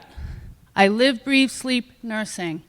Nursing is a wonderful, wonderful career, and it has so many options. Let me tell you, I've been an emergency room nurse my entire career, but I have also worked in camp nursing. I've been a hospice nurse. I have worked as a clinical supervisor for a hospital. I have traveled. I am an educator. I've been a director of nursing. And that's just scratching the surface. So one of the things I want to say is when you get to nursing and you get in your career, if you're not happy in that spot, look at your piece of paper and go, hey, maybe I should try something different. The thing is, I've seen a trend as a president-elect of Maine Emergency Nursing Association, and I'm also part of ANA, which I have been since I became a nurse, and every one of you should join your organization, is nurses are leaving at an alarming rate from their practice. And it's because many of you go to your first job and 2 years later say, yeah, this is not what I wanted to do. Instead of leaving nursing, look someplace else. So that's just my opening remarks, but we're going to talk, I could go on and on about that, but we're going to talk about something that's a little hard to talk about. It's called addiction, and the way nurses look at addiction, and how it can affect each one of you personally.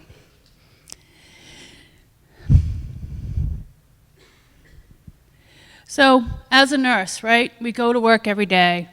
We have lots of patients in the emergency room. They come in and out of my doors. It's not very complete. And they say, well, I'm like, I'm your nurse. And they're like, I'm your patient. Okay, great relationship there. Start. But they're also a person. And they're also very, very scared. Everyone you meet has a behavioral health issue. Every single patient you meet. Why is that? Anybody know? Because you're messing with their Maslow hierarchy of needs. As soon as they walk through the door, guess what I'm asking you to do? Hey, I'm your nurse. You just met me. Let's take off your clothes. I want to see that. Let's get naked. Put yourself on this gown. It opens in the back. Sit on this bed. I'm going to put you up to a monitor, take your vital signs, ask you all sorts of personal questions. So what have you done? You've already put them on shaky ground. So many of your patients are going to behave in ways that you didn't expect. And it's probably not their everyday behavior because you've messed up their world. Your world is not their world. Their emergency is not your emergency, but they want it to be. So think about that. And most of all, they're saying, help me. Please, please help me. Behavioral health patients, ones with mental disease, addiction, or anything like that, are not any different. No one wakes up in the morning and says, hey, I want to be a heroin addict today. That's an outstanding career choice. They don't. But they're desperate, and they're scared, and if they're withdrawing, they are very, very sick. And they don't understand. So let's talk about that way. You have a patient with cancer, comes to the door, smoked 10 packs a day forever, lung cancer. Comes in, starts coughing. Would you put your hands on your hip and say, well, if you didn't smoke those cigarettes, we wouldn't be here taking care of you? No. I think your boss might take you out and say, thank you for applying. So again, we educate and we talk about ways we can help them and we take care of them. What do we do to the addict? What do we do to the mentally ill when they come through our doors?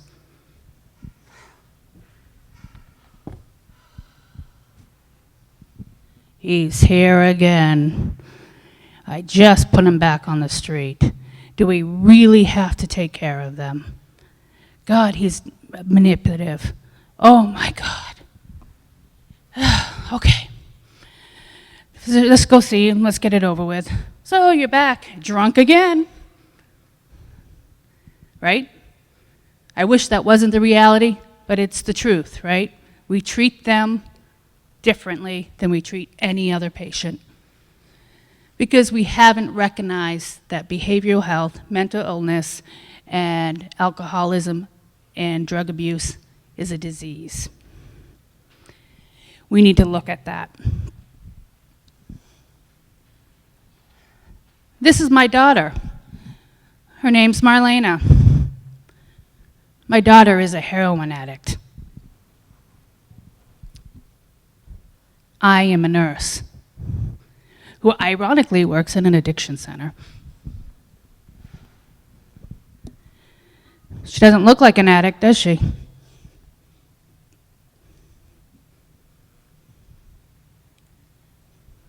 Marlena had a great childhood, raised by good parents, dancer, cheerleader, a student. High school was great. Did all those things that she wanted to do. When Marlena was 15 years old, a man we trusted came to our house and brutally raped her. Marlena's life changed at that point. And as a person, I had family and friends who supported me. My nursing staff supported me and said, "Oh, I'm so sorry." So we got through it. They caught the man. She testified against him, which is very brave for a 15-year-old girl to do. And he went to jail for 40 years. Good for that, right? Unfortunately, it was a very public trial. He was a firefighter. He was a very important person in our town. So even though being a minor, they couldn't release her name, they did release our address. So everyone in school knew who she was. And there was a lot of people who said, she's making it up, this is happening, even though there was plenty of evidence to show she was not. So imagine trying to go to school. High school is hard enough, right? So I started to notice some changes in Marlena, even though we had gotten her some help and some things. I noticed alcohol missing, and she'd deny it. And guess what? I wanted to believe, so I ignored it. Then I started finding marijuana in her room, and I was like, oh, well, she's experimenting. I was also dealing with a lot of guilt at that time because I knew this firefighter. He was a friend, and I allowed him in my home. So I also ignored it. At work, I pretended everything was okay. Oh, she's doing great, blah, blah, blah, blah, blah. So she finally decided, she got some help. She realized, and things seemed to be status quo. Marlena graduated and went to college down in Florida. Things seemed okay. Work, everything. My career is taking off. I'm working for UNE. I'm doing all sorts of things. Knock, knock, knock. Mom. Hi, honey. What are you doing home? I overdosed and almost died. Someone at school said to help me get rid of all my problems, just to take this drug and I would feel better. She was addicted to heroin. I was horrified. I was embarrassed.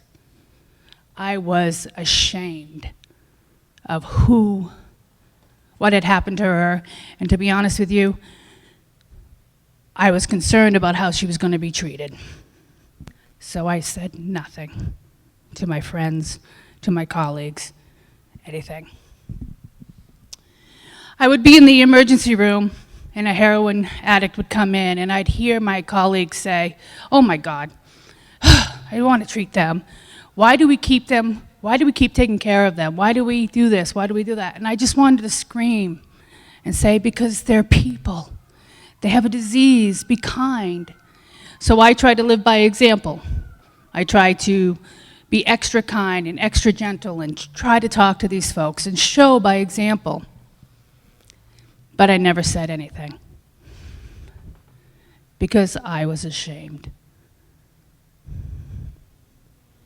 Now, that's bad on me because I have now come to realize my daughter's addiction wasn't necessarily her fault. Her addiction was a disease. And she was fighting for her life every day. She's still currently fighting for her life every day. Some weeks we are good, some weeks we're not.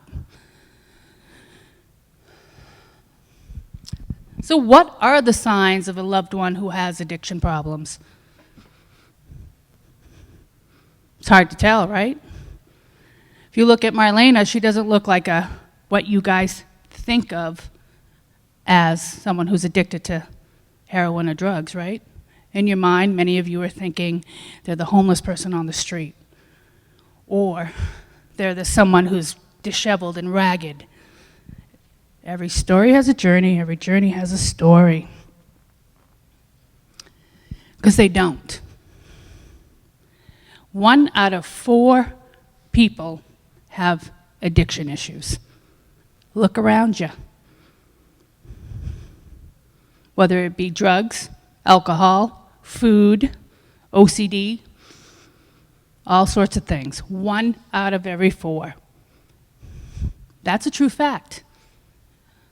Would you look at the person next to you? Would you treat them differently? Look at them. If you knew they were addicted, would you say, I can't be your nurse because I'm ashamed to know you. I don't want my colleagues to know that I know you. Puts a face on addiction, doesn't it? Why do we have a stigma of addiction? Because it has always been there. Alcohol is a legal drug, right? We're allowed to have that. But when people start misusing it, we judge them and call them addiction. ANA, ASAP, ENA, Maine State Police Association have all come out to state that addiction is a disease. It's a disease process. And what should nurses do with disease? Let's look at it, let's examine it, let's do an algorithm for it, let's take care of it. But we don't. Because those patients are hard to take care of. They're moody, they're withdrawing, they're desperate. My daughter overdosed, 6 months ago. I was in the ICU with her.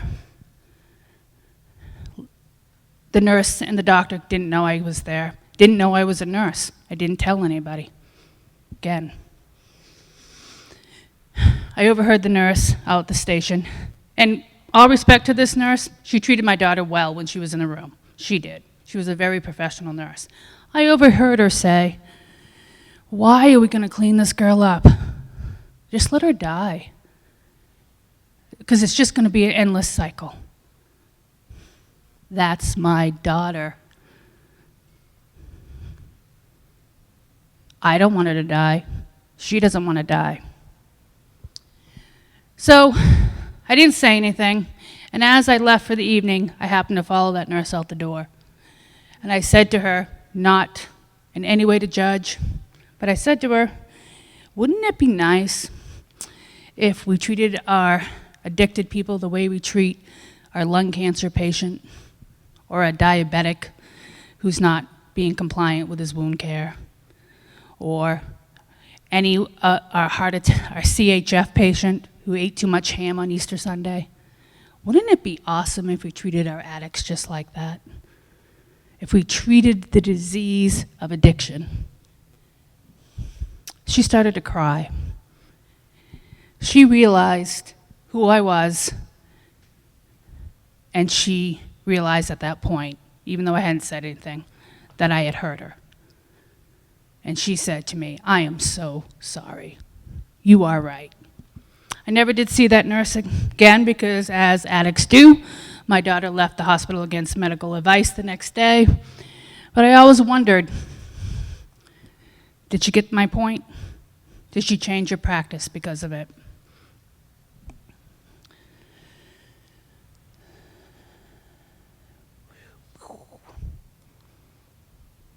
Okay. So this is my daughter's favorite saying. When she feels like quitting being sober, she thinks about why she started, and she realizes it's not a really good reason. Addiction is hard. Being a nurse, being a mother of an addicted person is hard. Every day I go to work and I take care of people, and I have to wonder, is this the day police officer knocks on my door and says, "Your daughter's body was found. She is overdosed." Because unfortunately, my daughter is now stuck in that cycle you guys were talking about, where she gets clean, she goes to try to find work, she tries to do this, tries to do that, and part of her recovery is to admit that she's an addict and not everybody saying, slamming the door in her face. So she can't be a productive member of society. You know, she went back in school, graduated from college, but she can't get a job because when she admits that. She doesn't admit that, she feels she's being untrue and dishonest. So every time she goes and someone slams the door in her face, what do you think happens? She feels, why bother? No one cares. No one wants me to get better. I'm going to go use again. So it's an endless cycle. So what have I done as a nurse? As a nurse with a voice, I have finally decided to speak up, to raise my voice and say, we need to stop. And we need to step back and say, what are we going to do? How are we going to help this population? I'm now a big part of the National Behavioral Health Committee, which meets 5 times a year. It's nurses from all over the country, along with ASAP, American College of Emergency Physicians. And we sit there and we go, what are we going to do? This is an epidemic. You know, the CDC has come out and said, this is an epidemic. But we, as healthcare providers, are kind of at a loss because we're overwhelmed with the sheer numbers of it. Meanwhile, our friendly Governor LePage keeps cutting our funding. We keep losing. Mercy Addiction Center has closed after many, many years of very successful recovery. We now have emergency rooms and inpatient beds that are full of people recovering that have no options as they leave. Hence, creating the cycle, creating the frustration. So I feel like quitting some days. I feel like no one's hearing me. No one's listening. I have gone to Washington. I have spoken to Congress. And and everybody says, yeah, sure, I agree with you. What do we do? So I'm going to switch tactics. I'm going to speak to you guys. You are my next generation. If you leave this room and you say, I'm going to recognize that people with mental health and addiction problems have a disease, and I'm going to look at them the same way I look at everybody else, that is going to be a plus. Because only you guys can make the change. And say, no, doctor, know-it-all. This person has a problem. How are we going to help that problem? Our physicians are overwhelmed. Our police force is overwhelmed. And believe it or not, our policemen do not want to put these people in jail. They have other things they'd rather be doing. But they don't know what to do. So it's time to stand together. I always say this, and we laugh about this nationally in UNE, is tens of thousands of nurses stood up because Joy Behar on The View said the doctor's stethoscope and had a meltdown about it. Can you imagine if all of those voices got together and said, hey, let's fix this problem. Let's take care of the addiction. Let's support these people. Let's take care of that. Can you imagine? So that's what I'm asking you to do, to be a voice, even as you're learning to be a nurse. Because believe it or not, nursing school prepares you to a point, but guess what? Your real education is when you open that door the first day. Remember that nursing is complex, it's complicated. Everybody you meet, touch, has a story. And your story is a little bit different than theirs. And all you can do is try to be the best chapter in their lives.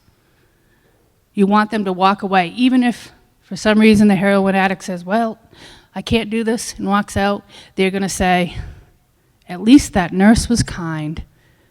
And you might be the one who makes that change. I want you to know on a national level and a Maine state level, we are fighting for the same things. You know, this is your ENA, Maine State ENA board. We also have a Maine ANA board. So your nursing associations are looking at this and going on. And speak up when you see something. Say, look, help me. My colleagues, my daughter ended up in our ER in an overdose situation. Guess what? My secret was blown, right? And I will let you know, every one of my colleagues turned to me after with tears in their eye and said, we will never, ever treat an addict the same. Because now they have a face. So every addict who comes into the emergency room is my daughter, is someone that they love, trust, think highly of, family member.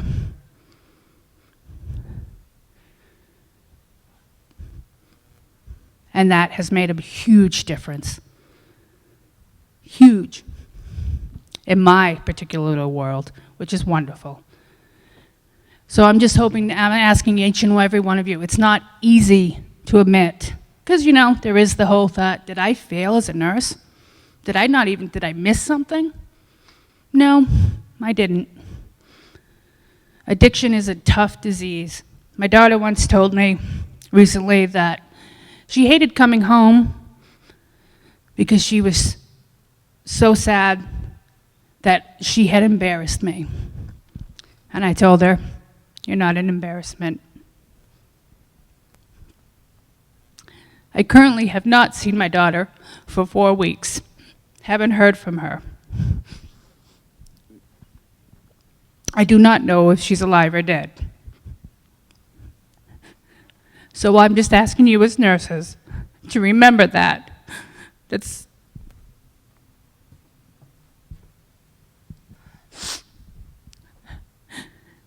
That addict has a mother